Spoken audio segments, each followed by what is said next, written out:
People can see us together. That is permitted. I can take your arm, but we cannot kiss. If those are the rules, those are the rules.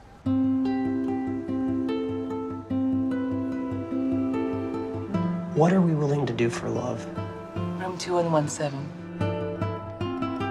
Are you nervous? Oh, no, I do this all the time.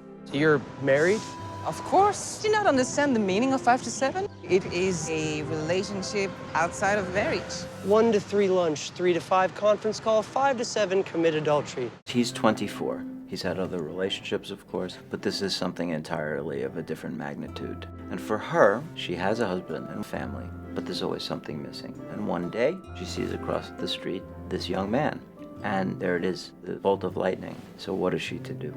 When I read the script, what struck me the most was the sort of tenderness and honesty with which the characters behaved and the kind of dignity they had about them as people. Miss Hopper is supposed to be the quintessential American painter. Well, if that's true, then America is not alive.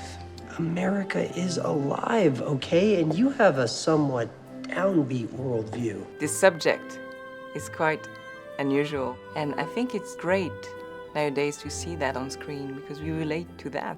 Love and all the questions and struggles that come with that is universal. This is about people trying to figure out where they are in their life and did they accomplish what they wanted? Are they sharing their time with the person they hoped to be sharing it with? A married French woman, 33 years of age, with 2 children. Dad. I can't discuss her marital or parental status because if I do, my pancreas will explode. It's not an ideal situation, but she adores my son. They're not looking askance at him and saying how terrible this is. They're simply trying to make sense of a very unusual, rather sophisticated European approach. So your husband does this too? Brian! Yes?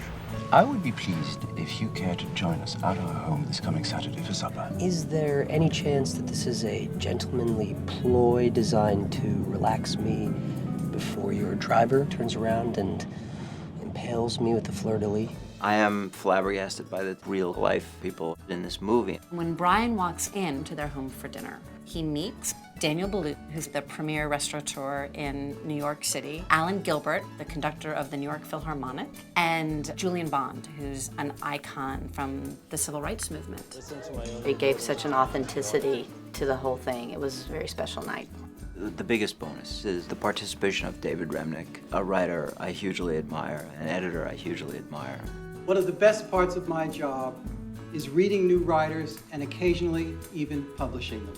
So I had enormous fun, and I just hope my amateur hour didn't ruin the picture.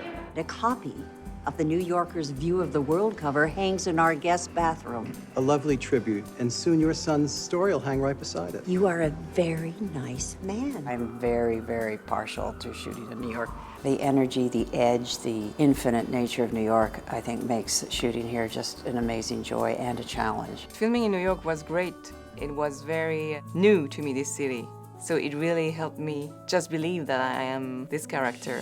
Can you put the French lady out of your mind so you can have the career that you have always dreamed of? Or are you just gonna blow it and incinerate and dissolve like a Kleenex in a fat man's sneeze?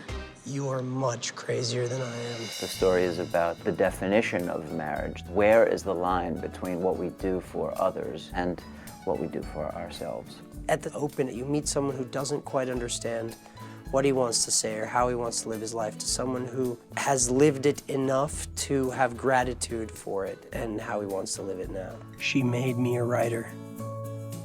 She made me a man. It's not for me to say if the words were worth the price.